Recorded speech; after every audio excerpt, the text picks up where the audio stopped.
Ladies and gentlemen, order in the court. Today's proceedings finds the people versus James McGill. Legal troubles got you down. Bosses refusing to pay out. Hit and run leave you stunned. Drug lords in your future. Maybe not. Because he'll get your case dismissed. He'll get you the defense you deserve. But only if you say the words. Oh no, I need legal representation. Whatever shall I do? What do I say? Oh wait, I know. Better Call Saul. Saul. So without further ado, it's time to start judging Saul. Court is now in session. You will atone. That's right, Dragon. We're back. Better Call Saul, Season 5, Episode 7. Only 3 more episodes left. Man. So, Dragon, let's just dive right into this, because this is another big episode. It feels like they're just kind of ratcheting up. The way I would describe this episode is, essentially, we had Episode 6 was the big kind of like emotional climax of the Wexler and Goodman of it all, hence Wexler v. Kim. And this episode, Dragon, this episode is where we started to get into the suspense. This episode is where all the gears that have been building up in the season are kind of coming together, and man, there's some really crazy stuff going on, and it's we're not quite there yet, folks, but we're building to something. Dragon, I've got a sense of doom and like anxiety about what's going to happen in the best of ways. I'm loving it. I can't wait. All right. So let's go through our kind of our bona fides for the episode, kind of the minds behind JMM. All right. So director on this, Melissa Bernstein. Now you may recognize the name. Yeah. So Melissa Bernstein, believe it or not, this is her directorial debut. Well, she's a writer and editor, right? She's something. I know I've heard. Well, here's the thing. Before. She's been a producer all throughout Better Call Saul, and I want to say on Breaking Bad. So she's had hands in things. I'm sure she's been in the writer's room, but this is her first. I don't believe she's even. I don't even know if she's written. I gotta say, like Melissa Bernstein, she's always been around. So again, she stepped into the director's chair, man.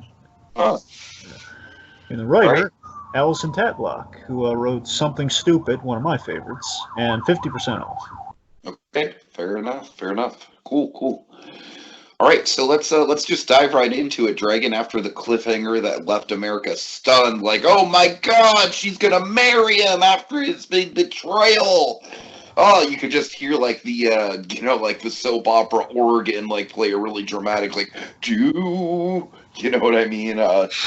We get Kim Wexler tapping her feet, and this is something we saw in the trailers, and I was glad that we finally got this shot, tapping her feet very anxiously.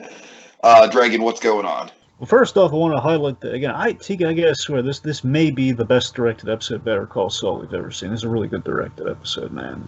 It looks fantastic. At the very least for this... In terms of suspense, this episode just had me, like, from the opening, when Goodman's getting the phone calls in the opening moments, it's just like I said, you just feel everything that the season's been building up kind of coming together in this episode.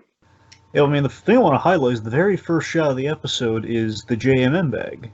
Mm-hmm. Of course, the symbol of season 5, a symbol of Jimmy's Jimmy's change, and again, kind of it's a gift from Kim Wexler, of course, that Jimmy has to redefine or recontextualize, and it's kind of how he's been defining himself. It's like the question of, okay, what does JMM stand for to you? And of course, that definition changes in a rather interesting way this episode. So I love that's our very first shot of the episode. Very perfect shot, and of course, integral to the episode as well as the season. Then we get all those specific shots throughout the Jimmy and Kim conversation, such as again, like Kim's nervous foot tap and Jimmy's ring, the symbol of Marco, the original. I love this. he's not going to put on a ring with Kim Wexler this episode, but the ring where he really kind of made the lifelong vow to who he was going to be. Again, that ring is the birth of Saul Goodman. He's married to Saul with that ring. Love it. So the two go over, and again, like the really interesting shots, like we're below like the little kind of graded table thing, like that. That's what I'm talking about. A lot of really inventive shots all throughout this thing. Man, it looks great. So the two of them go over the business arrangement of this marriage, kind of recapping the end of last episode to a degree. They're doing this to avoid lies and avoid testifying against each other, and they're basically moving forward. For a full disclosure within their relationship. And Jimmy, let's see, Jimmy, he's muting his phone calls. He keeps getting calls, but this is more. I love that at this point in time he values this far more important than the clients. So again, this episode is a wonderful breakdown of Jimmy McGill versus Saul Goodman. How much of Jimmy's left by the end of this episode? That's my favorite thing about the episode. I love how you can track that, especially on the rewatch. I'll have some points. We may disagree a little bit in this episode about how much Jimmy is left in there. We may agree, we may disagree. I don't know. We'll see where it goes. So, anyway. Like when this phone call was going off, you knew for sure it was either Lalo or Nacho, someone letting Saul know about the Lalo situation. Yeah. I mean, there was no doubt in my mind. Of course. And so I love that just kind of frames this whole sort of dark shadow over Kim and Jimmy getting married, because it's even in the midst of what's supposed to be, a cordial, a very professional, but still, as we see in the marriage itself, which we'll get to, it's, there's some nice moments in there. But man, that ringing phone, it's like the Hector Salamanca bell or something like that. It's like a Vince Gilligan. The modernized version of the bell. Right, exactly. It's just like a Vince Gilligan special of the Albuquerque verse is just kind of throwing in these diegetic sound effects that just kind of fill us with dread. Well, also just given the connect that Saul Goodman has the cell phones. I mean, it's more of a personal version of his own. That's his ring for the cartel with all the phones that he's giving out and the 50% off of it all. Anyway, so Jimmy's question, very importantly, is it sets up something for later in the episode. The urge. What if Jimmy has the urge to tell her something that she's probably not going to like it, she's probably not going to like it, and Kim just says, I just want to know, and Jimmy's asking, well, what if it's, look, we'll cross that bridge when we get there, Jimmy. She's very hopeful about this arrangement. Again, this is like the last-ditched effort to keep the relationship alive. If we're full disclosure, we don't have no more deception, we can be completely honest with each other and accept each other, faults and all. So again, they're accepting the Saul Goodman in both of themselves, but are they ready for that? Are these two kids going to make it, Tiki? That's the real question. How do you read this, Dragon? How do you personally read this? Because I feel like it's something that Kim's probably been considering in the back of her mind for a while, and the stunt that Saul pulled at the end of the last episode was almost kind of the straw that broke the camel's back, and that's why she was at her tipping point. But I don't think this is something like Kim Wexler. We know Kim Wexler doesn't dive into stuff that's not pre-planned. I think she's been meditating on this whole thing for a while. What do you think? I think it's like a rare impulse pull for Kim. That's what I think it is. I think Kim is like, you know what? She's really at her wit's end with that last thing. I think you're right. She has been considering, I've been going along with Jimmy for so long, and but with Saul Goodman's like a whole new entity. And again, she thought she had an idea of Saul since the whole filmmaker of Saul Goodman, but this is something else. It's this is a guy who can be legally quite virulent. And basically, again, the whole cross that bridge when I get there idea is I don't know what the future is going to she's not foreseeing cartel at all when she's saying we'll cross that bridge when we get there. So I think she's halfway. She thinks she knows what she expects of Saul. I can take the rug out from under him, so I'm not going to get sideswiped again, because we're going to be in on the same con forevermore. If we do this, there's never going to be any secrets between us. And she's not quite factoring what are the worst secrets that he's going to have that he's going to share with you and argue. She's not factoring the whole ethical lawyer thing versus the ethical lawyer versus the colorful lawyer, which again she said she's been fine with, but I don't think she's fully going to grasp it until she gets the first legit taste of the cartel. When that happens, that'll be the real big determination. That's my take on it. So. Okay.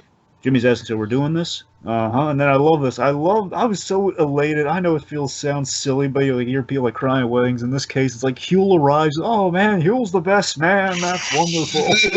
Right. Huel Totally. arrives. And basically, then Tiki, what happens is I like to refer to as the courthouse wedding of the century. Oh my god. Peter Gould had this wonderful thing. I feel so stupid that I didn't put this together, but he had this great observation about their relationship and what this says about them, that they got an office for love back in season 3. They got an office out of love, and they're doing a wedding for business. Office for love, wedding totally. for business. It really fits with their professional relationship, Dragon. Like these two from the beginning, and it's like, they do have their moments, especially when they do kind of slipping Kimmy of it all.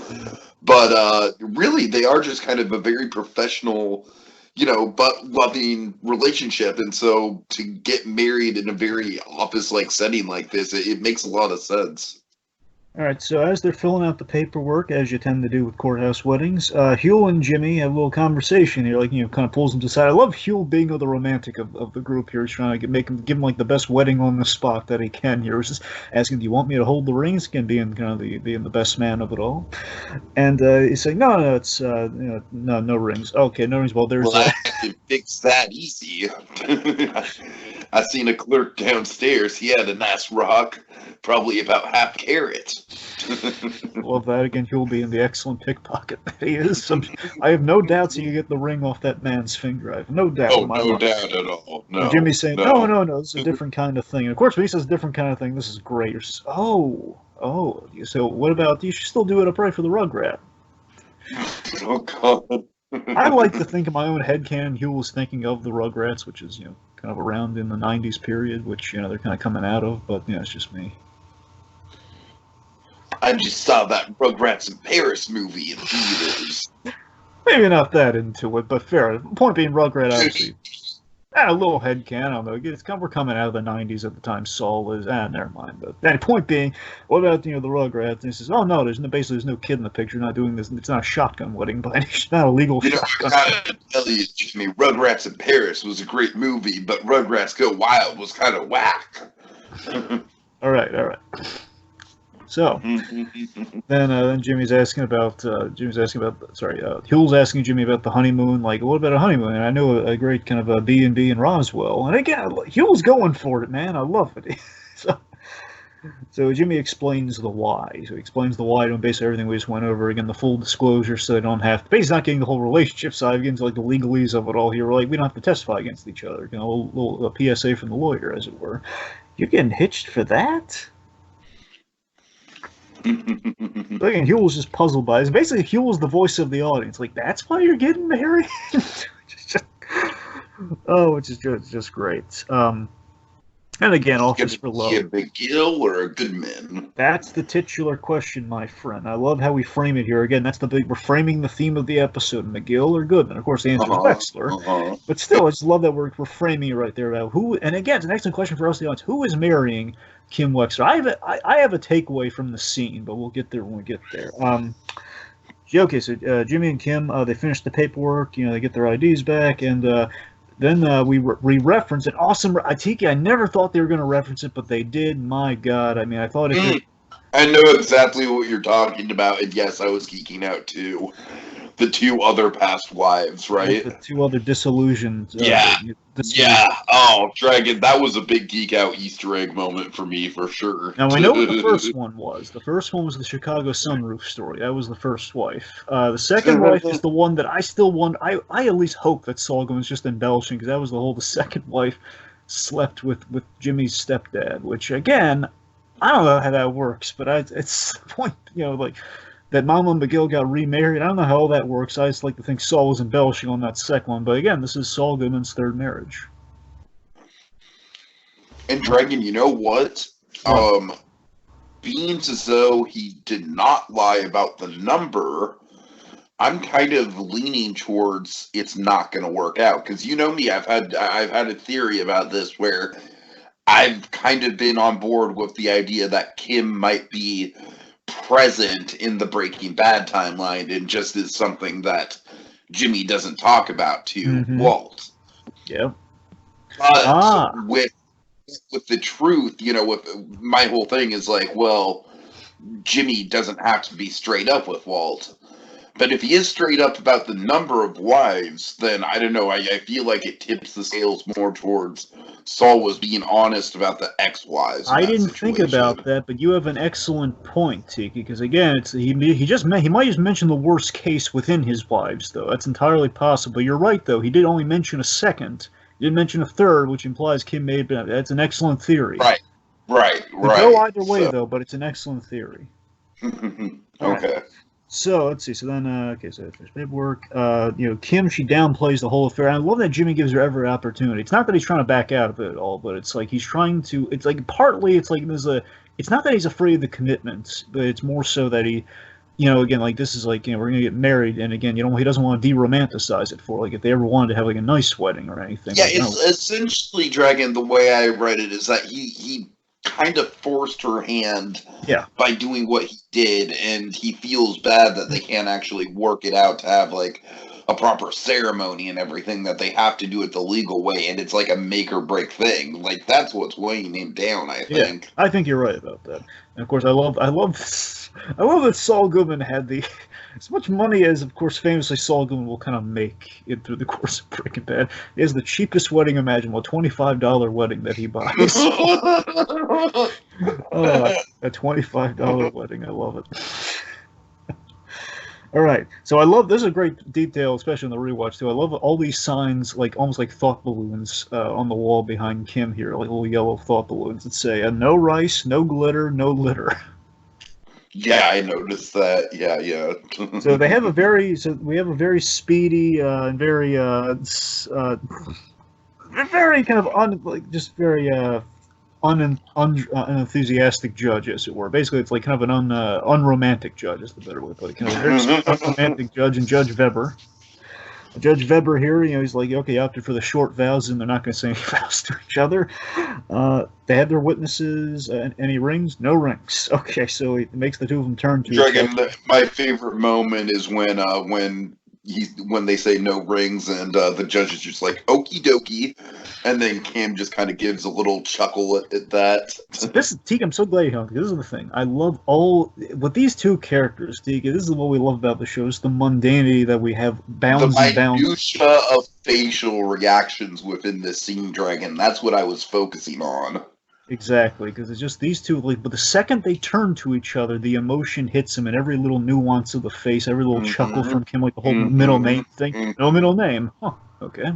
That whole thing, is the laugh that she has. And again, it's great. And again, this is Better Call Saul's version of romance within the mundanity that we capture so well. You see, my heart is melting for this wedding versus like a big, cushy affair with like a white dress and everything. It's like, this is more romantic than that to me. Better Call Saul standards, and like all the little chuckles and eye moments, and of course ultimately after they said, after they get the I do's and everything in there, the kiss, and then he'll with the Kodak camera is what kills me. Like he'll being there, capturing the kiss with the Kodak camera and telling them to go for another one, and the second kiss. And that's what I'm saying. I like to think Gene, with all the photos that he has in the shoebox, he has those two photos. Oh, he's gotta have those two photos. If we see that when Gene goes through the shoebox, and if we see all those photos, at least more of those photos, I know I think there's some of like the young McGill brothers, but if we go through those photos, I want there to be that wedding photo in there. It's got to be in there.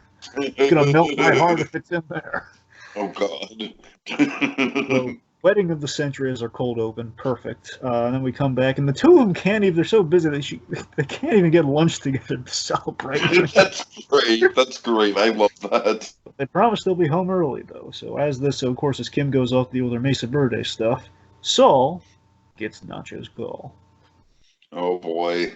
And Dragon, like I said, it's just like the whole time I'm just thinking like, oh, here we go with the wallow of it all. This is going to be terrifying, Dragon. I'm just like my stomach is churning just the entire time that Saul is interacting with Lalo. Anyway, so he gets a call from Nacho. Nacho's very short and stern with Saul. basically just saying that you got to go down to the courthouse. You've got a new client waiting for you. I'm sorry, Drag. Do you have the name of the client? Yes, I do. Jorge de Guzman. Who the hell was that? Who do you think?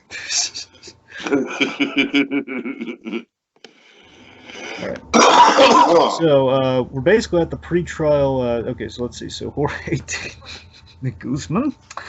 So we're at I believe the arraignment. I believe it is. We're at the arraignment, basically trying to set the pre-trial hearing in 6 weeks. I guess just the long and short of it here is basically so of course we see it's Lalo, as we can probably put together. Judge denies bond. It'd be a real twist if it wasn't Lalo. It would be. So okay, so judge denies bond, which means no bail to the unlegalese of it all. So not good. So it means no bail, which means, of course, you imagine the minute Lalo gets bail, he's out of there. He's going hiding. He's going across the border. It's fine. Not the case. No bail, and that's going to cause a problem for Jimmy. Big problem. Big cartel-shaped problem. More on that later. So, Kevin Wachtel. I love this transition shot with the photograph, Dragon. It's probably my favorite shot in the whole episode. There's some really good transitions in this one, too, once we get to them later. But yeah, you're at the photo with Don Wachtel is, and oh god, so right, that and I love that you can see we go from that to the reflection of Kevin side sitting. I love that. Every time he side sits, I get giddy.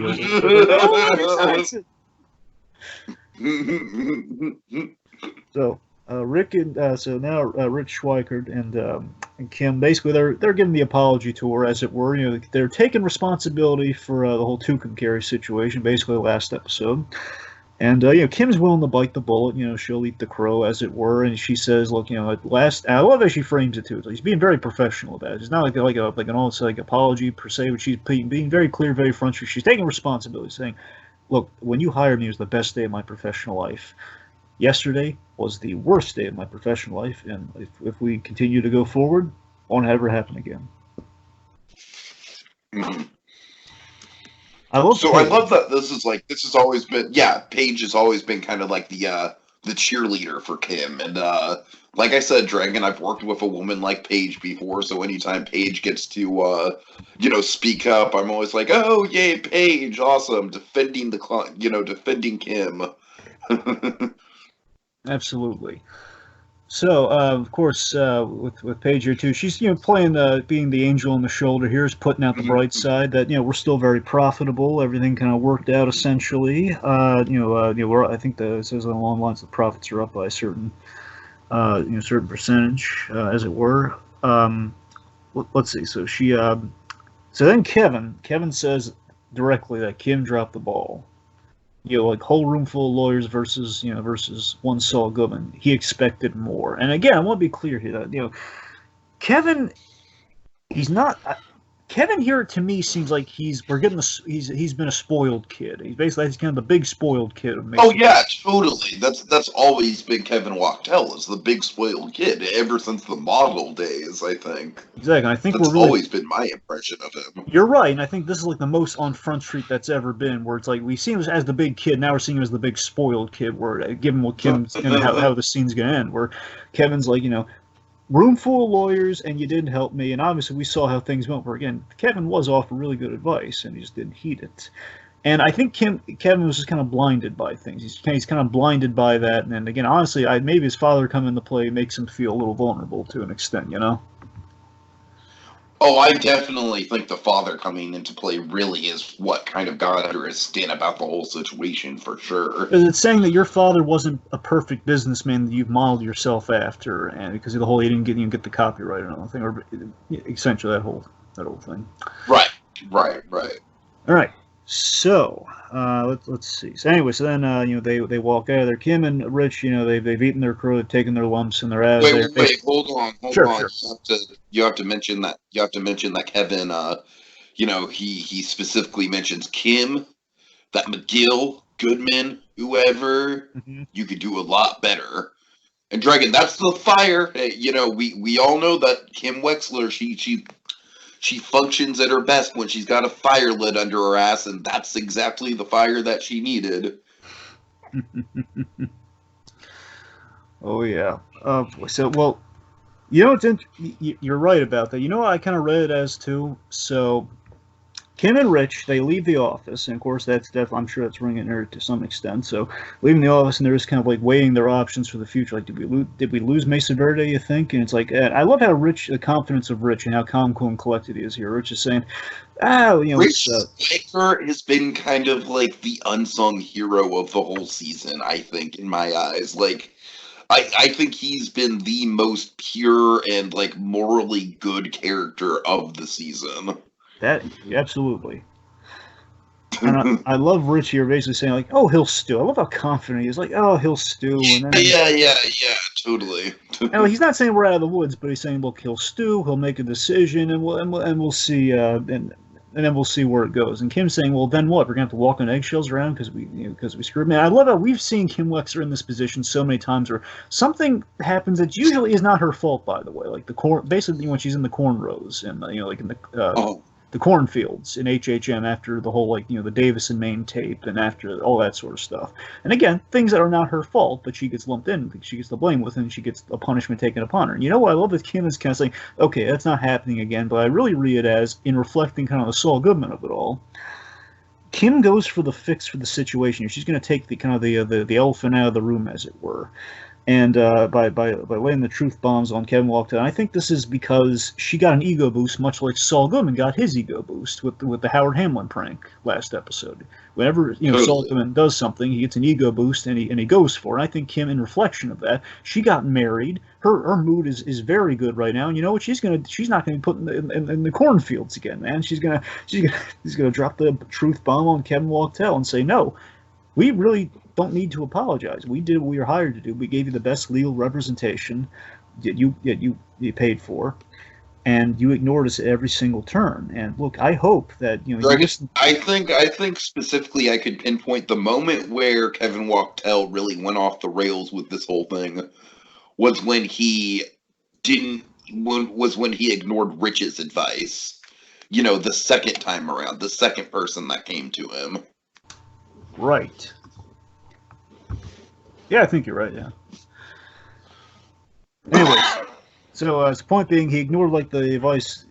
Same advice comes to him 2 times, and again from the more prestigious of the partners, quote unquote. But still, he's good. Don't get me wrong. I'm just saying again, Kim gave him the exact same advice until it comes from Rich Schweiker. It still is a little bit more credible. He ignores it, and Kim basically says, "Look, I hope that if either in the future you listen to us next time, or your next lawyer in the future."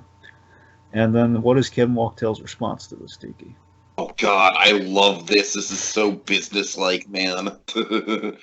Well, I guess I'll see you Thursday, Kim. Yes, that is why I love Rexlin. He's just so cool. He's so again, he's gruff, but he's so tough. He has the facade of being a really tough hombre, as it were. But he's he's totally. a good man, even if he is a spoiled kid from time to time. But he can either be the big kid, the spoiled kid, or the good kid. In this case, he's the good kid, man. I just the cherry on top of this whole scene is Schweiker just I guess we'll get out of your hair. Oh, you're wrong about that, Tiki. This is the real cherry on top. That's great. But Cara Pifko with Paige just giving the wow expression, yeah, go Kim. I wouldn't have the guts to say. Right. Yeah, that is a nice. Okay, so Saul Goodman, Jimmy McGill, is about to get into a whole mess of trouble as Lalo notices the JMM on his briefcase. Okay, so of course he asks what does JMM stand for, because he only knows him as Saul Goodman, and it's my motto. And I love how upbeat and almost like Death of a Salesman he is here, vague, like a company man. And, that's my motto. It's the same thing he did with the whole. I drive a Suzuki Esteem. It's the same cadence. I love it. It's my motto. Justice matters most. Well, just kind of gets a chuckle out of that one, huh? So essentially, it's to boil down kind of the legal boilerplate. Just get to the good stuff here. Lalo Jimmy basically says he thinks he can cut a deal for Lalo, get him a deal, but Lalo cuts that out from under him here. Like, no deal, no trial. I need you to get me bail. Which again, as we saw, going to be a problem. And we have a bit where he waived the charges, which is a thing lawyers do, by the way. You waive the charges. Like, sometimes it kind of just brings down the room if you list off all the charges, and you want to kind of cut them. You stop before they list out murder and arson and this and that. Right. You want to try to. That's why lawyers constantly, they kind of waive the charges, but also it speeds things along. It's kind of an appreciation. That would be my strategy every time, Dragon. Yeah, the jury's not there yet, which is absolutely you never want to do if there's a jury, which there's never really a case for that. But sometimes the judge calls it. Maybe the judges want to be. You don't want to remind the judge too much about the charge. It's a right. Point being, we already listed the charges, so we know it's not looking good for Lalo getting bail at least. So this is a long shot. Jimmy makes it very clear. Okay, this is a problem, and it's a long shot. And then we have the big moment, if I may. Quiere ser amigo del cartel. Oh wow! I'm super impressed by that pronunciation, Dragon. Top marks. Quiere ser amigo del cartel. So anyway, this is essentially this translates to: do you want to be a friend to the cartel? Dragon, that's one of the most spine-tingling moments of the whole show right there. That's that's a landmark moment. I love it. Okay, so a few things with that landmark moment. You know what's really cool about this moment? Yeah. When Saul Goodman was taken to the desert, and of course the big Lalo of it all, when he's basically in fear for his life against Lalo, and he's trying to put on Ignacio. Mm-hmm. The first thing that he says when he thinks he's speaking to the cartel, he says, "Quiere ser amigo del cartel." Oh my god! Oh god damn it! What happened was when they were writing this, they realized, we do this thing where Lalo kind of drifts in the Spanish a lot. So what if we use that? So that's how Saul learned it. It was this big moment in his life where that's where he learned the term, and of course the big translation. God damn this thing! I keep saying it, but it's the crime epic of our generation. It is, man. It is. Lalo frames his new motto, and this is the whole diverging path thing I love in the episode. When I heard this, it was like, that's why they're calling it JMM, that's why it's a thing of beauty. I love it. Episode 7 and 9, it's the winning tradition. Oh god. Was the new motto, just make money. Just make money. Yes, so we're set. Oh god, we're setting up the crossroads and the Lalo situation. The ethical lawyer that is Jimmy McGill with the whole justice matters most, and the colorful cutthroat attorney just make money. Basically, his whole life, the whole purpose behind his life, in there, what Kim fell in love with him for, and what the cartel is going to find him so useful for in the future. So basically, honestly, the choice is framed like so: Kim or Breaking Bad. Kim, Breaking Bad. And I think we know where he's going to lean on that one. All right. So, Dragon, while we're in the middle of all this high-pressure cartel stuff, let's just take a moment to acknowledge that we love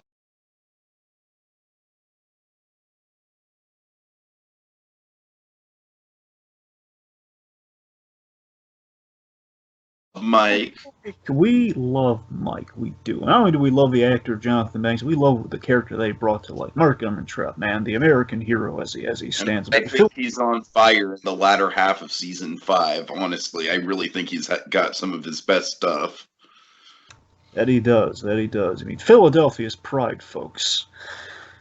So, there's, of course, folks, we love Mike Ehrmantraut so much, we like to commemorate in a little way. In this case, kind of an I Love Lucy way, since Saul came to us in February, It's a little kind of advent calendar of our Mike Ehrmantraut love. We just kind of like to kind of bring to the surface all like the great moments to commemorate this fully well-rounded character we're still learning more things about, and just enjoying every time he shows up, because Jonathan Banks is one of the finest actors of our time. There, I said it. So, Mike is reading Kaylee. Tiki, what is Mike reading, Kaylee? The Little Prince. I lost it and was like, oh god, he's fallen through and gave me the book and he's reading. I mean, not only, I was just, oh god, it was just so. Not only do we get the fourth wall reference, and it's the loving way Jonathan makes it, and the Little Prince, and not only that, but Okay, that is the ultimate little. Nothing's gonna top that Little Prince moment. You're right, but it's back to, oh my god, it came back, and it's actually worked into a scene fully. Oh, what do you know? And also, I'm going to read into it here just for a bit because Mike reads it. So, of course, he promises. She says, "Come on, Papa, read me one more page." Like, okay, 2 more pages. Spoils her. I love it. He reads her 2 more pages, and I'm absolutely reading into it here, but the story of the Little Prince, at least the chapter that he's on, is about kind of this is about this flower at risk of losing its petals, and I think it's a little parallel to Jimmy McGill, perhaps. Either that or a parallel to Mike himself. Well, it's possible. It sounded like somebody kind of rushing into something, which, again, I think... Well, yeah, point being, can be interpreted multiple ways, I'm sure. So. Well, Mike is very much kind of rushing into something, too. I don't know. Well, the point being, yeah, you're right. Mike's going unknown territories, but, he seems at peace. The point being, Mike's... The bigger takeaway outside of our little kind of read on the Little Prince... I'm just saying, given like how Jonathan Banks is kind of calls me the Little Prince, you could see it like Mike calling Jimmy the Little Prince in a sense. I don't know. Right, I like that. Like that's kind of like his loving way of like, oh, that lawyer man, he's such a little princess that everything's way. Anyway, importantly, the big takeaway. So Mike's in a good place now, which he relays to Stacy. So Stacy and he have a moment where they're kind of reminiscing about Maddie. Of course, it's like she mentions like a 2-year-old at her workplace. It's kind of like a mother of a 2-year-old, like tearing around at night. And Maddie was the same way. And we have this adorable story. Oh my goodness, I love this story. If we could only take one scene and put it in the Christmas in July, it'd be this scene. Oh God. The idea that Mike would take Maddie to see Santa. And every year he would be too afraid of Santa when he's that young. And but every year he'd still keep trying. Keep trying. So what Mike's doing here is actually trying to prove to her that, okay, I can talk about Maddie. Obviously, I can be around Katie. Kaylee. I think I'm all better. I'm all good. And basically, Mike demonstrates that he's better, and also he's just a little changed. He decided to play the cards that he's been dealt. Post-Fring, since Fring kind of brought him out, implement of revenge. Okay, revenge, language we can understand. Okay. Revenge! Quote Gene Hackman. Right. All right, so a couple of newlyweds are home from a long day of work, Dragon. I love how the scene's structured at the start here. So Jimmy comes home, and of course, it's their wedding night. She's asking what Jimmy's day was. Jimmy, for a moment here, he kind of obscures the Lalo of it all. Says, "I got married," which is so sweet. But again, he's kind of deflecting a little bit there. So then we get a really intimate scene. But then, I love this. This moment is so great, so well played. I love that Jimmy stops because he had earned me a lot of respect for Jimmy. Yes, it did.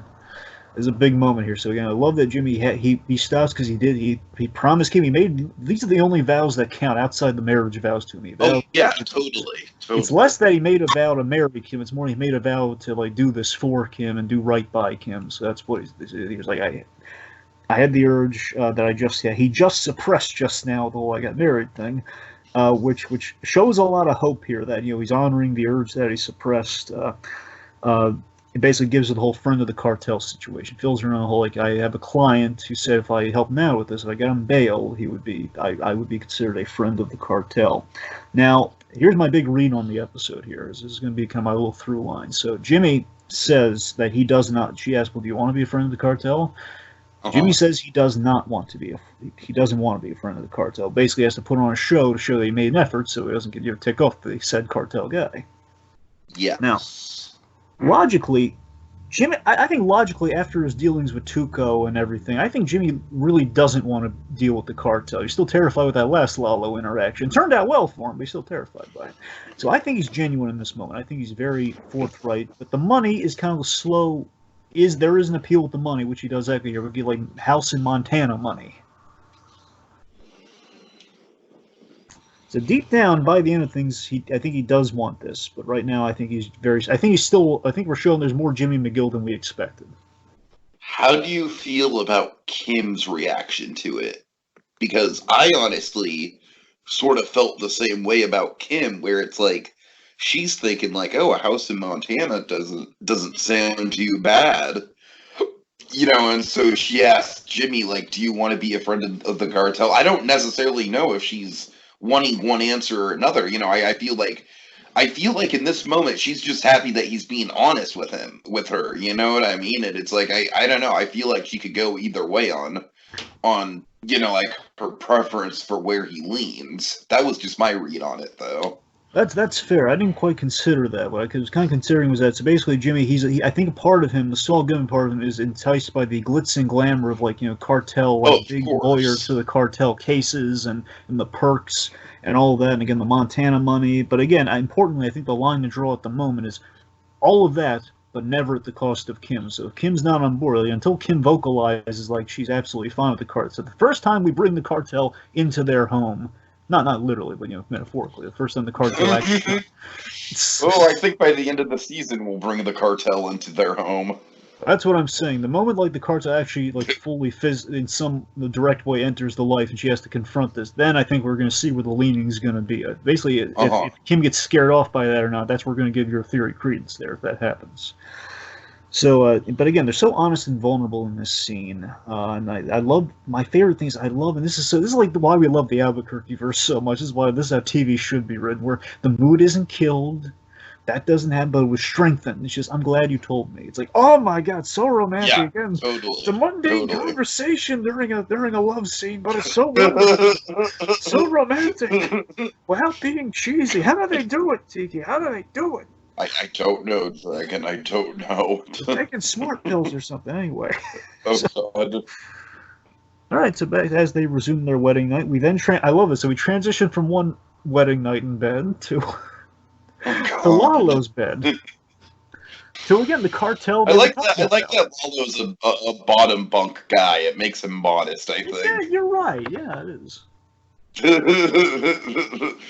don't need the top bunk, buddy. Take it. I feel like he just offered the top bunk to give his soulmate some goodwill towards him. I think some brownie points. I think that's true, but by the same token, it is also a strategic move for when the phone gets slid to him. Yeah, of course, that too. Yes. I like to think yours has great. Lalo seems like he's not going to be like he's not a showy guy like Tuco. It's not like I'm going to stare you down and take your bunk. That's what I'm saying. Right. So we transition again to Lalo in bed. Again, talking about the cartel in bed to the cartel in bed. Quite nice. So, so he receives his drop phone, and basically, I love how he shoos his bunkie away. Like the bunkie's like looking down, like shoot. They didn't like get violent. She like shoos him off, like, hey, I'm in the middle of a call. Get out of here. So he checks on. He's calling Nacho. He's checking on business. He's asking about Crazy 8, something about Crazy 8, I guess, for the whole DEA of it all. And he has a job for Nacho. Now, thing to read on this too, by the way, a little kind of in parentheses, as it were. Saul Goodman is responsible for this phone conversation. So in a sense, again, like him with all the drop phones and putting him into the atmosphere and everything, and probably offering it to. Oh man. Well, yeah, I didn't even think about that. So I love the domino effect in this show. Like the same writer 50% off did this, so you definitely see kind of the costly effect there. Where again, we put things into play, and there's a domino effect where Saul just gave out a little card that ended up, basically leads to the DEA being on Walter White's trail and Breaking Bad, all because he had this 50% off promotion in the grand scheme. Saul Goodman sells the drop phones from since last season. We're going to lose a location. Not one of our locations. We're going to lose a location. All right. So we see Nacho. He's very much in distress as Mike comes driving up. Nacho is insisting that he's not going to tell Mike anything until they talk about his father. Because Lalo's out of the picture. You said that when Lalo was out of the picture, then we'd be able to talk about talk about the father. But what does Mike say, Dragon? Well, let's see. Mike hears him out, and basically, so you want me to square things with Fring. You want me to square things with Fring, and as Nacho points out, my dad needs to go with me because then we're going to have to deal with the cartel, and obviously my father can't stay, and he wants me to go with the cops. The cops will not solve this, as Mike says. So, I love Mike's wisdom when it comes to that. And again, he would know. Uh-huh. So again, but this is great though. Mike knows within all this, he knows, okay, what are you holding back? He knows that Nacho is holding something juicy back that he needs to know, hence the meeting. He knows, okay, there's a big reason why you couldn't just come to me or something like that. You're calling me out here for something. You have something you're hiding. You're basically not just trying to hopefully skirt past it, get the solution to get out, then maybe give him the Lalo thing or leave him to deal with the Lalo thing in the lurch. So he reveals Lalo called. He's put Nacho in charge, and he's tasked Nacho with burning down Pollos Hermanos. No biggie. Then he's not out of the picture, is he? I love that. Just again, there's Mikey and Jonathan Banks, just wonderful. He's like, oh, this the fixer, the perfect fixer. Then he's not out of the picture, is he? Just great. Just gets back in the car. Enough said. Yeah, but again, he met him halfway with the information. He says basically Mike is the big hope that Nacho has right now for getting his father out of Dodge. All right, Dragon, I have one big question for you. Yeah. Are you ready to try some spicy curls? Oh, it's Tiki. You know how much I love the cold open they're referencing here. So I was. Oh yeah. Seriously, okay, I watched. Let's go through it. I do watch this kind of regularly, believe it or not. At least some on an occasional basis. I do watch this cold open with the reference. Anyway, so we're at the Magical Houston Food Summit. Oh yeah. Of course, it's a big nod to one of my favorite cold opens, the Magical episode. This episode 2 from season 5 of Breaking Bad, and it was basically open with Herr Schuler doing a little product testing, and we're at seeing Magical. I believe Magical's Germany, branch in Germany, I think. So basically, this is where we're getting product reports from all the restaurant chains, local area. I think all united under Magical. I think being the idea. They're probably sampling some products as well as getting the projections, pitching some ideas and new promotions. And also a little reference to one of Vince Gilligan's earliest film projects, by the way. Vince Gilligan, he was a writer on a lot of things before he got to a lot of his TV work. And he did. You ever seen the movie Home Fries? No, I can't say that I have. Vince Gilligan wrote that, and there's a little nod to it here, where it's basically set in a fast food place. You can probably determine from the title, and it's a Burgermatic. Oh God! So one of the placards says Burgermatic, and it's also one of the places in the Magical opening from season 5. Anyway, so I was losing it. I was like, they gotta show him. They gotta show him. I was hoping we were gonna get him either in season 5 or 6, man. But we got Herr Schuler. Yes, we got Herr Schuler. Yeah. Oh yeah.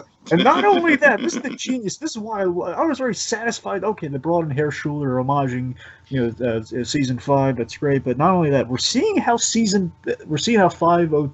Magical opening should have gone had there not been tension in the room. This is what Herr Schuler does on the regular when he's in a good mood, when he's not panicking about being caught.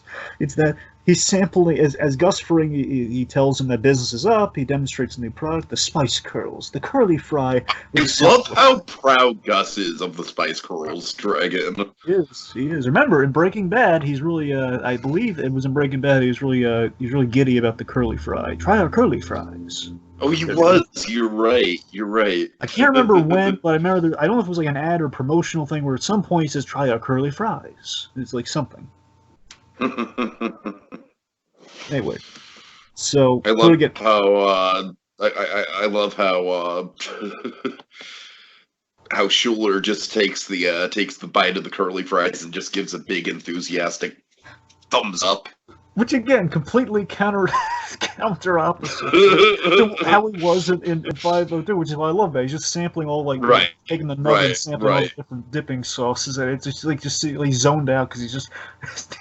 We have I love the French guy. That's the thing. I love the French. He's he's humbly presenting the French, half French, half ranch, half French dressing. We call it French, but I'm sure your marketing people can come up with something far more catchy than that. Anyways, it's what do you think of French? It's getting nothing from it. It's just zoned out. Anyway, sorry, my fanboying about that 502 opening aside. Anyway, so after this meeting, everything goes well, little thumbs up and everything, enthusiastic with the Spice Girls. Fring is getting the walkthrough by his bellhop at a nice hotel he's staying at for this out-of-town little conference. Bellhop, really nice bellhop too. Walking through everything, the bidet, the whole 9 yards. Really, humble. Fring tips him. Very nice. Recommends the rodeo. I love the rodeo hype. I love it because every time you go to a hotel, especially if I remember like once when I went to Vegas, like they're always like on the TV. They always have like the built-in advertisements. Like I was at the Circus once way back when it was like yeah, we have like all the clown-related things and all. Anyways, something like that. Kind of the house entertainment of the place, which in this case, rodeo. Anyway, so then of course, and this is great. So again, Fring, before he gets all comfy and cozy as he leaves, like as the door begins to close, he just stops it really suddenly and puts the "Do Not Disturb" sign there. So as Fring kind of goes, Mr. Rogers here's taking off his suit jacket, and then I love the logic of this. It's a really smart move. He booked the adjoining room for the meeting. That it's like we had the fake meeting with the whole with all the smiles and like product, like the facade that is Pollos Hermanos. With like, yeah, that's why we're all here, but why we're really here. We're here to talk about the other where the money's actually coming from with the adjoining rooms and Lydia. And I love we've never really seen Gus Fring and Lydia in the same room together. We've seen them call each other, but it's like they're there. And I love how Lydia gives Fring a look, and Fring's like, "Wait, what?" I love it. We've never seen Gus Fring like he is in this episode, and I love it. Yeah, this is absolutely the most vulnerable that we've ever seen Gus in this scene for sure. But then I love how he turns it around. He makes a power move just by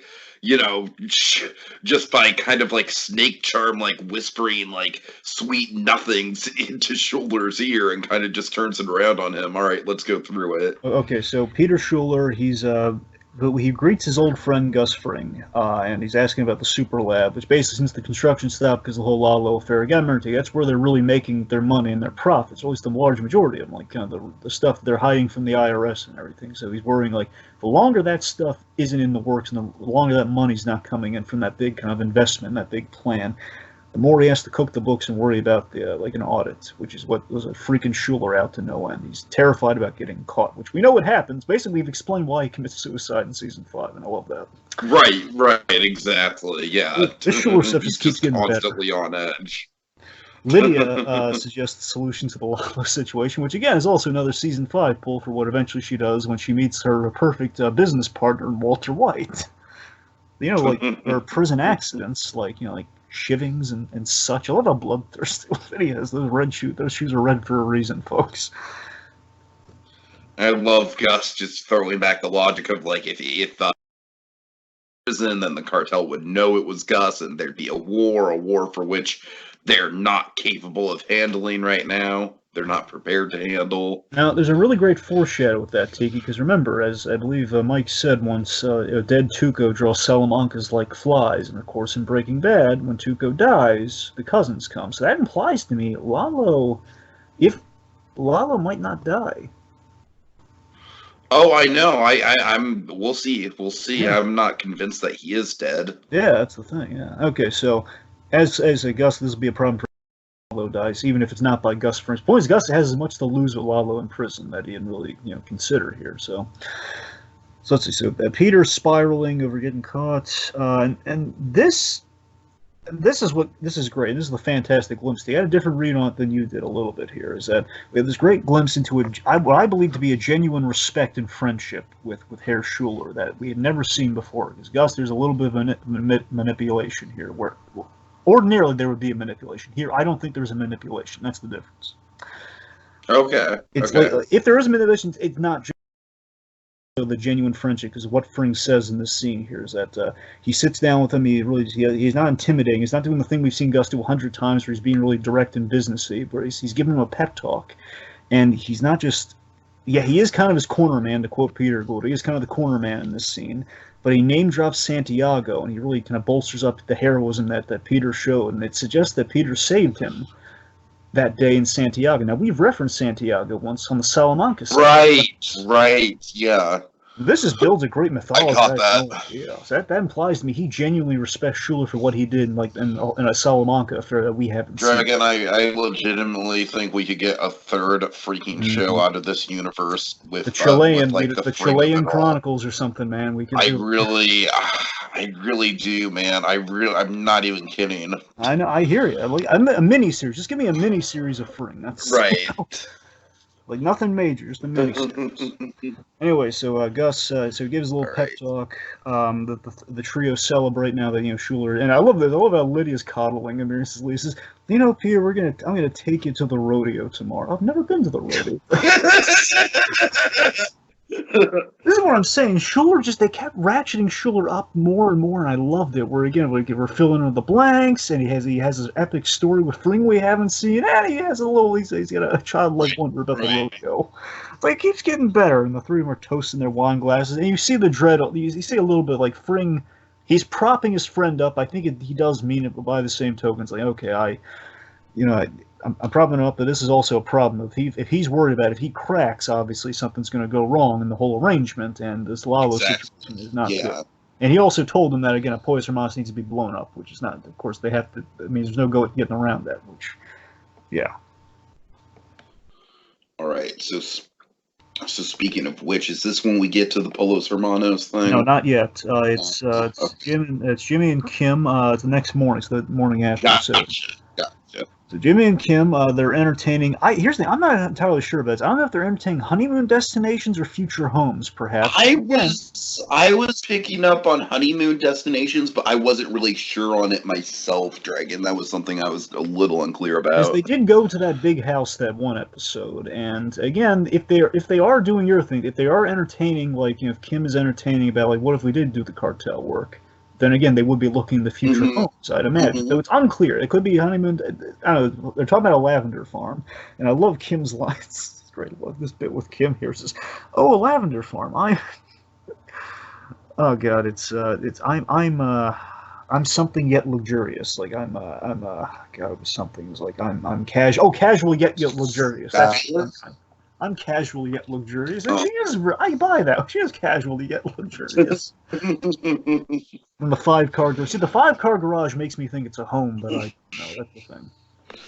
But then also when he's reading it, they have terminology in the brochure that says "our guest will enjoy," which makes me think it's more of a B&B type situation. Yeah, that's the thing. I don't think it's Huel's place, but I think they're looking at honeymoon destinations. That was my choice. Okay, so Kim's off to work, and Jimmy gets a call from Mike. I was laughing so hard. So he gets a call from Mike. And remember last time, Mike kind of stood Jimmy. But to be fair, though, what Jimmy doesn't know is that he was in Mexico going through some stuff. And he had no way of getting there, even if he wanted to. Says, I'd like to have a word. Oh, I'd like to have a word, too. The word is tunnel. He turns on the juicer, like, shh. And of course, I love how he's doing his impression of Mike too, as he hears like the knock at the door, and we, the audience, know. Okay, it's gotta be Mike. Jimmy does not. He goes to the door and he's quoting Mike from season 4. The last time he hasn't seen Mike since season 4. So yeah. So he recalls the last time he saw him. It's it's good. It's not for me, and it shouldn't be for you. It's just impersonating Jonathan Banks. Walking the door. So what I love about this, Dragon, is. I don't know about you, but I kind of found it as a little bit of a subversion because I was just assuming that it was going to be the cartel calling Jimmy again. But instead, Gus is also in on this whole plan to bail Lalo out, and Jimmy is just caught smack dab in the goddamn middle, Dragon. Oh, yeah. I mean, he is stuck between a rock and a hard place here. I mean, both parties at this point want the same thing, but still, Mike is kind of on his, Mike's kind of in one corner and Lalo's in the other corner. They're working for the same goal at the moment, but what's going to happen when they're working towards different goals and they both want Jimmy to accomplish those goals? I mean, that's the kind of stuff that really gets me excited about this show. It's just so crazy when you think Gus Fring did have a really well laid out plan through Mike. Okay, we're going to put Lalo in jail, and that'll be the end of the story, but Lalo just won't go away for Fring, and that's the thing that's infuriating Fring, is that of the two guys playing a chess game right now, it's that Fring he is the master, and he's putting him in check, but Lalo's like that guy, like he keeps getting out of check, even though he's kind of doomed going up against Fring. That's the thing. It's like he just keeps maneuvering out of there. That's the thing. He's like the annoying guy. Why won't he just surrender? Let's see. So Mike, basically, as you said, Mike needs Jimmy to get Lalo out on bail, and and importantly, Mike gives him the information to make it happen. Because again, Mike orchestrated, therefore they have the information. Now, I love this bit too. I love the whole "I am like." Do you know what he did? I am aware, and of course, he's very much aware of what he did. You're right, right. Now, Tika, here's part two of my little thread here with Jimmy and the whole Jimmy becoming Saul thing of the episode. So I think had Mike not stopped by, Jimmy would not be a friend of the cartel. That is my theory.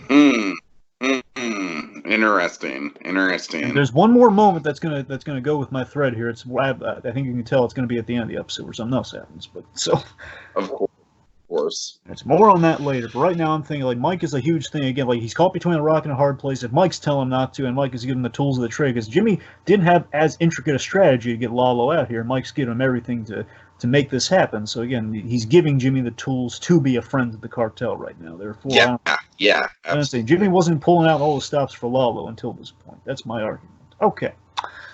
All right, so Gus Fring is helping Nacho be a friend of the cartel.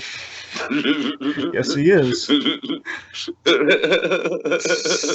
Oh man, I love this sequence. Dragon. This is honestly like probably the most light we've had on montages throughout the season so far. This is probably the closest thing we have to a good montage in this episode, but still, it's great. I love the tension, and I love how it's. The vibe I got out of it is kind of like, it's Gus Fring kind of like poetically killing off his best work, for the greater good. Absolutely. So you're going to break into a Pollos Hermanos. Importantly, and this is a big thing that in case anyone's panicking. Again, folks, this is one of a few Pollos Hermanos locations. Because remember, folks, if you have any doubts, Gus Fring has a number of trucks. Okay, if he only had one location. Yeah. Is one of the other locations, so it's not the main one that we all know and love. This is I think it's the Las Lunas location. They're be close to where I believe. I don't know if Lalo's kept at Las Lunas because again, I think he's in MDC. The point being, it's close to a prison, so even if Lalo ends up in prison, he'd know where it's going. The point being, it's Las Lunas. All right, it's probably in Las Lunas anyway. So, Fring kind of bears witness as Nacho really wrecks the place too. We think it's a little unnecessary. He really does, man. Yeah, but well, you know what? If I was in Nacho's position and I got a chance to just like totally wreck the place, I'd get my aggravation out too, man. It was probably pretty therapeutic for Nacho. I imagine he's wailing on with that crowbar. Fuck this chicken restaurant. I prefer chicken of the sea. Oh God. Anyway, so Gus prepares the explosions with the gas lines and everything, and basically prepares the big fire. It's going to ignite everything, and of course you have the gas lines. And I have no idea. I forgot this was a thing. He basically uses the old frozen turkey trick with the chicken, I believe. He basically takes a frozen chicken and basically aligns it. Aligns it with a fryer that's going. Because the idea, this is what happens. Like some people on Thanksgiving, they entertained the notion. I think there was this historic thing. One year, everybody tried this and it led to like mass fires. I think their turkeys and actual chemical reaction. You never heard of this?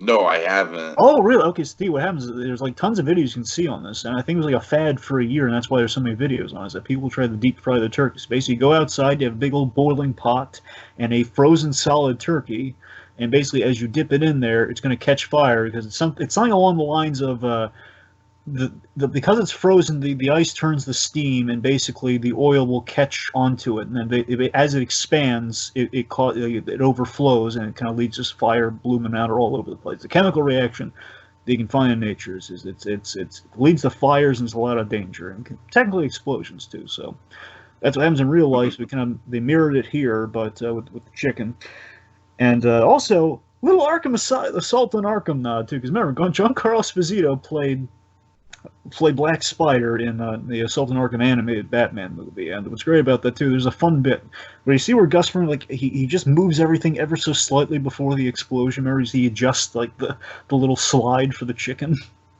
Right. He rings Right. everything. In the Sultan Arkham, his character, basically he needs to cause an explosion with the microwaves. He puts like all the silverware in the microwave. He like throws this little tiny spoon at the very end, like this like, little tiny spoon in the thing, which causes the explosions and everything for the distractions. So I was like, I'm reaching, I know, but it's always like, hey, another Giancarlo character did a similar thing.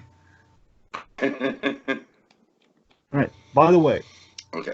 fun fact: Yes. the explosion that happens, entirely practical. And here's what they did: they're actually blowing up a restaurant right now. So they found a defunct restaurant, and they made it look like A Pollos Hermanos. That's why it looks similar, but obviously not the same location. And they literally just they blew it up. Practically one shot. And the hardest shot, the hardest thing to do. So like Giancarlo like standing behind it too is all practical. Like that wasn't like a split screen or anything. No, that's practical. He's walking away from the actual explosion. He's got balls. Now here's the thing. Again, like the explosion is not the hard part. You know what the hard part was? What?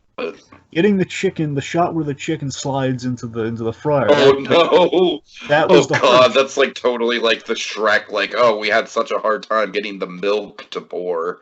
That's the thing. So that was the hard part. Everything, the explosion was the easy part. Bear in mind that it probably had to do in one shot, and they had a few cameras set up, and again, like they knew there was going to be fire. But it was probably a high pressure situation at the very least. Certainly. So we see a Gus Fring. I love the money shot there, where he's in the car and the reflection of the fire and everything behind him. He's blowing up the poison. I was like, Gus Fring plays the long game. Darn, he's going to blow up one of his pride and joys. Right. All right. Meanwhile, ADA, I believe it's Khalil, ADA Khalil, and Detective Tim Roberts. Tim Roberts, the guy from Hank's buddy from Breaking Bad, one who got him back in the saddle after he was mineralized and everything. Right. Anyway, so basically they're chatting about the case, and Saul Goodman apparently he's trying to argue that Lalo has ties to the community. What ties to the community? This is great. Like Saul Goodman kind of going the full Perry Mason or the full Matlock of it all, where he just kind of goes in there, basically says what he needs to say, but he says in the most dramatic manner possible. Where basically says, "I know about your private eye. I speak out of it too. Dave Clark, that guy." So he's basically as soon as he said the name Dave Clark, I lost it. He legally has to give him the heads up, but he's doing the most dramatic, like, I'm saying I'm making my peace and getting out. Right. Well, I mean, he would have to say just to even get them aware of it to begin with, right? Yeah, like that's the whole point. thing. He's legally bound to do that. He has to do it to make sure there's no unfair surprise. But that's what I'm saying. He's doing it, but he's doing it like a dramatic flair too, just to kind of shake him up a little bit. All right. So let's see. So then, okay, now we're at the pre-trip. So it's again fun time progression in the episode. 6 weeks later from the start. Oh God! It's been 6 weeks. Can you believe it? Dragon, this whole last bit just kills me. Oh yeah, absolutely. So we're at the pre-trial hearing. I love everything about this scene and the scene that follows, but this scene especially. Mm-hmm. So Saul Goodman instructs Lalo to play to the judge. Humble, a little scared. Don't overdo it. We have this great bit here. So basically, is that them in back? And of course, we're going to learn that's the fake family Lalo has. Lalo's fake family. And then this bit is crushing. Okay, so Lalo, oh god, this bit, Lalo's saying, who's that? We're looking to the opposing side. We see essentially the family of Fred Whalen's, Fred the Treadwagger, his family, and he says, oh, it's the family of, that's the family of, he's just, Lalo doesn't recognize us. The guy you killed, Fred Whalen, the travel wire guy. Oh yeah, right. Oh god. Oh god. So again, I love the framing of this whole scene. In classic, you're gonna have the gallery and you have the two sides in a courtroom setting. But I love that both of these sides are the two paths that Jimmy McGill could ally himself to. So I just love the crossroads framing of everything with those two sides in the gallery. And we get the promo shot finally. We finally get the promo shot of after Jimmy sees poor Mrs. Whalen. Jimmy, yes. So think about it. Jimmy McGill looks away, and then Saul Goodman stands up. And I love how he zoned out, though. I love Jimmy McGill zoned out, and he's like, "You're like a Mr. Goodman." Yeah, And we don't physically see him stand up, right? no, we. That's the thing. He's in mid sentence when we kind of snap back into things, and he snaps out of it. Saying it's Saul Goodman making his case. Then, so he's gone from Jimmy McGill zoned out to Saul Goodman standing up in the middle of something. Really good. Oh my god! Again, excellent direction this episode, man. Man, Bernstein. Can I just say the actress who's playing the mother of the victim is just really just. I mean, she's got very little screen time in this episode, but she makes an impact, man. She does. She does. I think it's like Fred's mother, father, and I think his brother. And I love that they all look like Fred too. That's what makes it even more heartbreaking. So Saul argues, essentially Saul, just to boil it down a little bit here, Saul argues witness tampering to Judge Parson here. I love Judge Parson too. Judge Xavier Parson. Nice. That seems like an upstanding judge too. Anyway, so basically he's saying there was witness tampering via this PI, Dave Clark. He had a conversation with the librarian. What we saw is absolute witness tampering. He basically spelled out the ID. Definitely happened, yes. No doubt about it. We know it's true, and basically he does have significant ties to the community. I mean, look at his, he has his family here, and there's his fiance, his 2 stepkids, and I love how he waves to the stepkids. Oh God, I they wave back. The boy waves back, and then Beth, committed, man. and then Beth's mom, Mary. Oh yeah.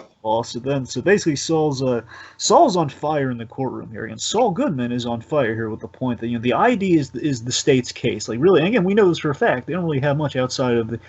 Here, let me put it this way. For what they're doing here, the ID is pretty much all they have to say was him, and there is another charge that they really wanted to hold him to. He said he did have a gun in his car. They haven't gone to that yet, but I'm sure if they brought it to trial, the gun would get him to stay. That's something that they have in their back pocket we haven't gotten to yet, but that's the point being it's not going to matter if he skips out on bail, which he probably will. So, fact of the matter is the ID is the state's case, and he has ties to the community, with the family, and importantly, and I love that, Jimmy wasn't even fully resting on the sympathy of the judge. I love that he says, he has ties. How could you take a potential father away from his family? But he then goes to the legalese of it all, where you've held him for 3 days without much. And basically he makes his case. There's a little sidebar. Basically, it's kind of a tension, like, oh God, is he gonna get away with it? Is it gonna work? And the judge agrees to grant bond, but for $7 million. And I love how Jimmy gets Saul Goodman gets up, Your Honor, and that's the end of the case, man. And I love how it's like we as an audience know that $7 million is really nothing off of Lalo's back, Yeah.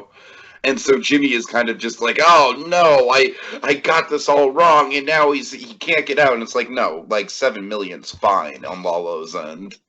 So good news. On one condition, Dragon. What's the condition? So the good news is Lalo can swing that, no problem. But Jimmy, Saul Goodman has to pick it up.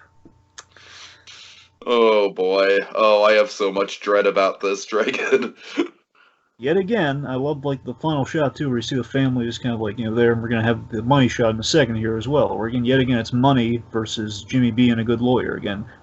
So against the money issue of $7 million, you have to go pick it up though, versus again being the ethical lawyer in this situation, which he kind of neglected in the moment there. But again, was being a good lawyer. But again, to what end? So then we have the money shot of the episode. Oh, here's the last sequence, folks. Oh God, the money shot. God.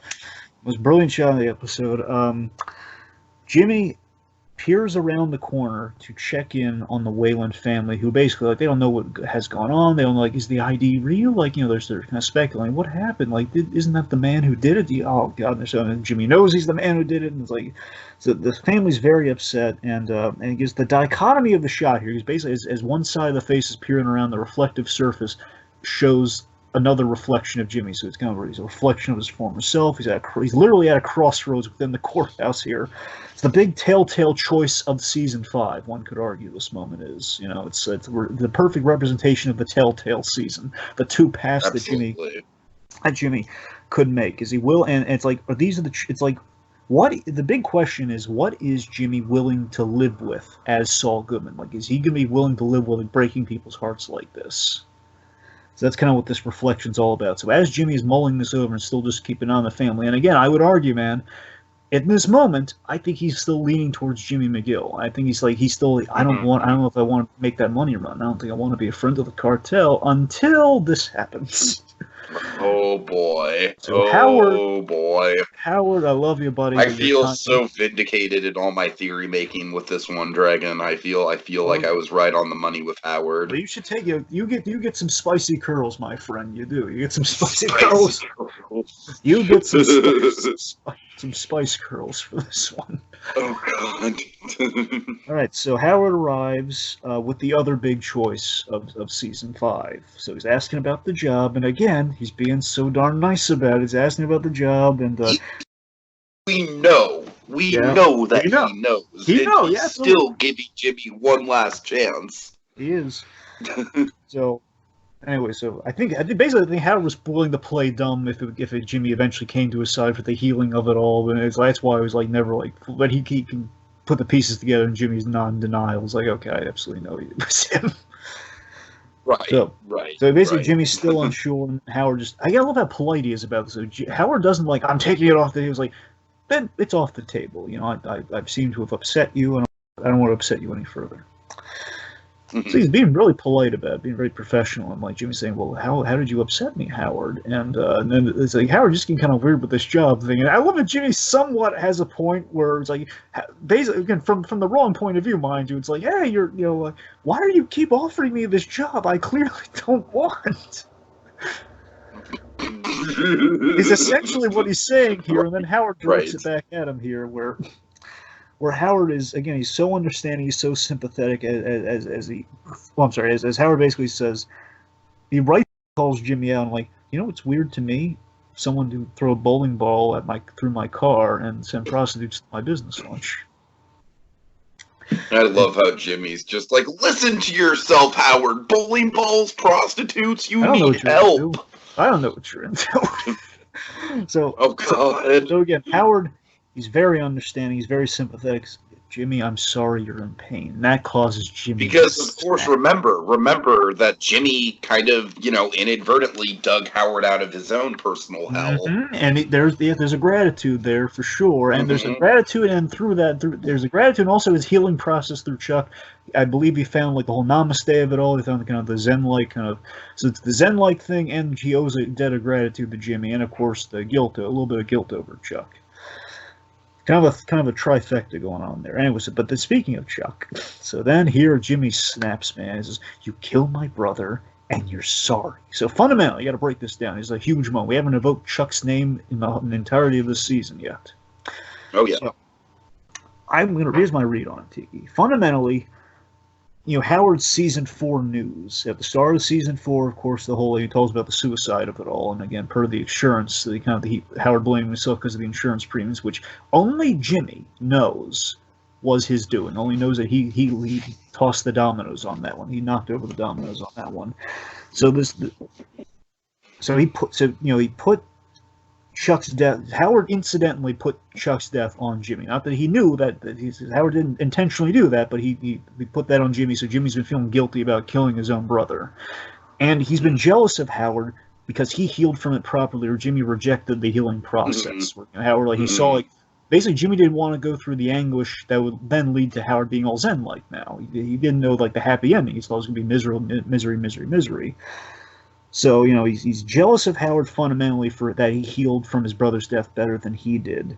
And also, whenever he sees Howard now, through Howard, no fault of Howard, he sees Chuck.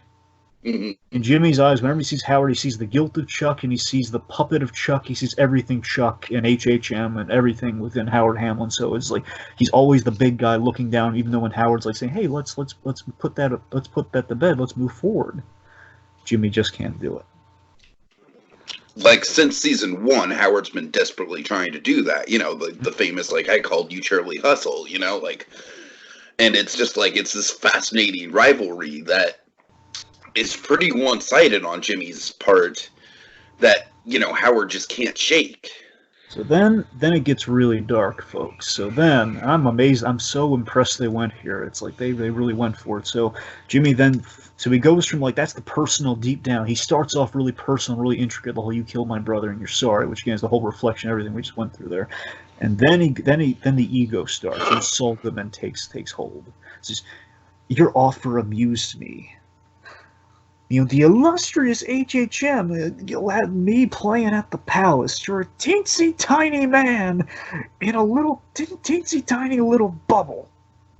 And of course, oh Jimmy. And what is his response to oh Jimmy? Don't you oh fucking Jimmy me? If you pity me, and then is when the ego Saul Goodman fully takes over. So you can't conceive of what I'm capable of. I'm so far beyond you. Lightning will shoot from my fingertips. Oh god, like he's following Howard out during this, and he's starting to draw like the attention of everyone. Is just shouting louder and louder. And Dragon, my theory through this whole season is that he's going to burn the bridge of everyone at the courthouse. All his friends, all his past acquaintances. They're all going to look at him as scum. This is leading to that. This is like the visual illustration of that idea before we actually see it in practice. So it's basically, you're right. This is basically the symbol of that exactly. So it's like basically what I think Jimmy's doing throughout this whole rant is that he's convincing himself that he made the right choice in siding with the cartel. This is him making the choice in the. Well, you know what it reminds me of? It reminds me of like when Kim is just like, "Yeah, why am I doing it, Rich?" Yeah, certainly yes. Yes. And she desperately like wanting a genuine answer out of Rich, even though she's framing it as a hypothetical. Absolutely, he's just justifying his choice. He's trying to not deal with it, but he's trying to justify it. So I didn't take the job because it's too small. I don't care about it. It's a bacterium. I travel in words you can. Bob Odenkirk just has this like goblin-like demeanor about him. He's like kind of like hunched over, just following poor Patrick Fabian. I love the body language. I love how, oh God, I love how messy everything is here. I feel so bad for Howard in this scene. You can't conceive of what I'm capable of. I'm so far. I'm sorry, you basically said it's better than I just want to get it out there. So far beyond you, like a god in human clothing, and now just drawing the attention of everybody at this point. In front of like the scanners, is lightning bolts shoot from my fingertips. And here's my I have a big reference for this from Better Call Saul. So you know what this really reminded me of, and the really dark kind of the dark cyclical nature of this. Think about it, Tiki. This is like Jimmy's. It's like we're taking the network speech that Jimmy started when he first walked into HHM. Way back in episode 1, he gave like the whole you, Mr. Hamlin, with the primal forces of nature. That was like jovial, like he's an ironic, fun way, but he's doing that speech seriously. So he's again, and basically it's like Saul Goodman has his own mini chicanery moment, like the whole basically Chuck kind of breaking down in front of everybody, and Jimmy just walks away with the JMM bag, and I believe that if Howard if Howard didn't set Jimmy off the way he did here, not Howard's fault, of course, but if Howard didn't stop by here, I think Jimmy had a better shot of remaining Jimmy McGill, but now he's fully Saul Goodman. All right, and Dragon, I feel like that's a good place to end the episode, my friend. Yeah. Okay. So speculation. What do you got? All right, speculation. So next episode's Bagman, which, of course, big running theory for us has been QB. Oh, God. Oh, I hope it is, Dragon. I've been wanting to see QB pop up the whole season. There is a potential that Bill Burr wasn't able to make it, but again, that's because we had the whole Sobachek thing, the whole Mr. X, the Stephen Ogg thing, where again they couldn't get somebody, which then may have been Bill Burr, but then again, I don't know. So that could have been the Bill Burr entry, but again, it's not off the table that he wasn't in a different episode. So the point being, if Bill Burr's going to show up, I think it's going to be Bagman, personally. It could be Bagman or it could be the very end of the season. Those are the only two spots I could conceivably see him showing up in. Anyway, but we know Saul Goodman, at the very least, he's going to act as the Bagman, getting money from Lalo's associates. Now let's see. So Saul Goodman, he is he's deep in the point being next episode he's going to be deep in cartel land, as it were. He's going to be deep in the world of the cartel where all the money's kept, and he's not. And I'm kind of terrified that next episode is going to be sort of the tipping point to what gets us to the the primal fear of Lalo.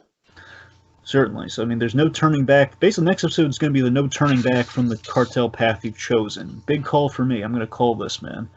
Next episode, he's getting the Cadillac from the cartel. Cartel are going to give him the Cadillac. I like it. I like it. Ooh, yeah. Lalo's, let's see, so not going to trial, because again, there's kind of the age-old kind of unwritten rule of the show where Saul Goodman never goes to trial, so there's a little bit of that, but he's probably going to go on the lam or skip bail, I'd imagine, per the plan of it all right now. We got to get Lalo out of Dodge, and again, if he goes home, Gus Fring his problems kind of go away if he goes across the border for a while. Sure. Let's see. Chances are, as we kind of said, Lalo is probably not dying, considering the whole draw Salamancas like flies when a Salamanca dies. So I already kind of went through that. Santiago, I imagine my speculation of I don't know if we're ever going to see Santiago, but I think if we do see Santiago, I think it's going to be in a potential third spin-off show. I'm for that, man. I'm for Dragon, that. you know what? The Walking Dead just started its third show, so why not? Why not? It's getting like a mini series, like like 8 episodes or something. I don't know. It's getting like 6 to 8 episodes. I don't know. Anyway, so Santiago, I imagine what happened. This is my speculation as to what it was. I think there was a standoff with the Salamancas, or the Salamancas orchestrating an ambush for Fring, and he was saved by Schuler, or the only other way I could see Schuler coming into play is the whole Chilean national thing, where again Schuler is kind of represented from Germany, so to speak. So again, a national, the whole Chilean national story of like how Gus Fring became untouchable might involve Schuler. It's one of those two things. Both be primed for a spin-off, but both, you never know. I mean, we still never saw the Doctor origin stuff, and they did shoot something about Dr. Barry. Dr. Barry did have an origin where he meets Fring. Perhaps Fring got injured, and that's how he met Dr. Barry. And perhaps it was the Santiago affair. I don't know. One last thing we should entertain with the $7 million. Saul Goodman does have that thing of diamonds. Now, I don't know what $7 million worth of diamonds looks like. And again, we're assuming QB feeds into the whole diamond story, so I'm just tossing it out there. I don't know if maybe something goes wrong, because I assume for the sake of story something's going to go wrong with the $7 million. I can only assume. And perhaps he's trying to make up the $7 million via a scam that would involve QB and the diamonds. I don't know. But again, he's going to be left with the diamonds, so that would imply something went awry, or he had a whole excess of I don't know. Point is, we'll see. All speculation at this point. Yeah, I just at this point, Dragon, it's funny because with this episode, both the stuff with the cartel and the stuff with Jimmy in terms of like Howard, and the stuff with Jimmy in terms of Kim, I feel like it's all kind of coming up roses for me. Like I feel like if we were speculating like a fantasy draft based on speculation for this season, I feel like I'd be doing very well thus far. Yeah. So all I can do, Dragon, at this point is just I'm not even really interested in speculating right now, because at this point we've got 3 more episodes left and all my speculations have basically come true already. So that puts me in sort of this, realm of excitement where we have 3 episodes to basically blow up what I've been speculating would happen the whole season. So I'm honestly kind of excited to go in there and not speculate. I mean, I'll certainly have speculation going into the final 2 episodes, but I feel like this episode, it kind of gives us a clean slate, if you will, and I'm excited about that. It's a refreshing feeling. Sure. So should we all right, Dragon. Let's do it. Do you want to call Nacho, or do you want to test the theory? Because it's been a while since we've checked in the Saul Goodman's old phone number. Now, I don't know what's going to happen if we call that number. I have no genuine idea.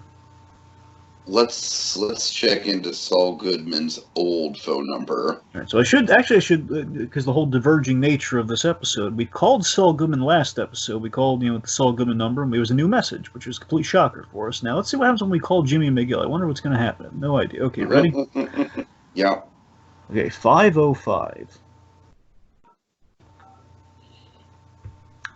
842. 5662. Okay. Let's see.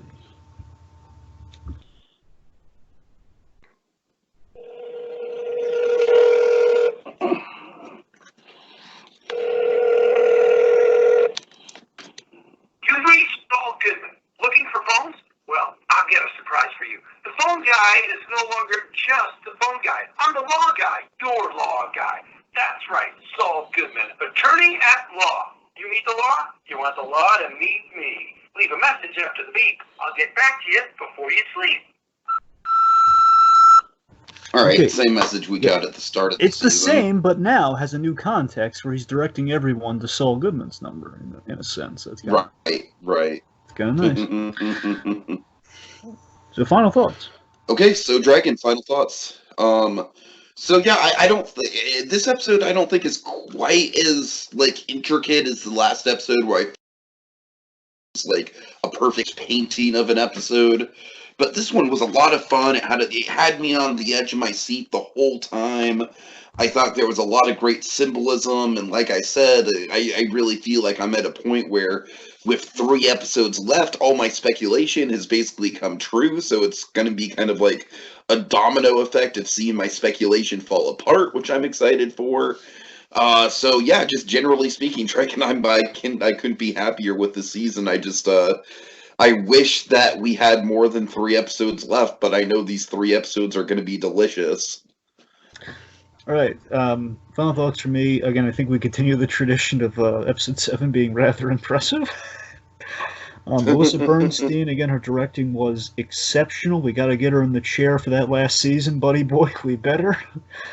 Again, her directorial debut, just chef's kiss, man. Chef's kiss for the Spice Girls.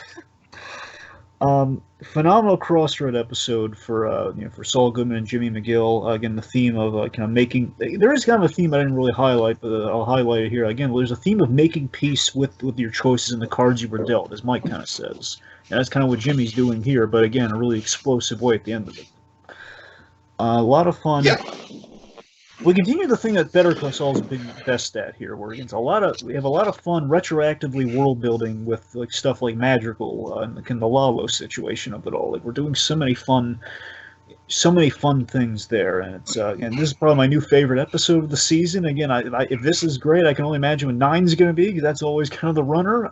10 could also be a phenomenal send off. I mean, I'm eager for more. I'm eager for the rest, and again, just the exceptional season and just a phenomenal episode yet again. Sounds like a broken record, folks, for a reason, because it's good.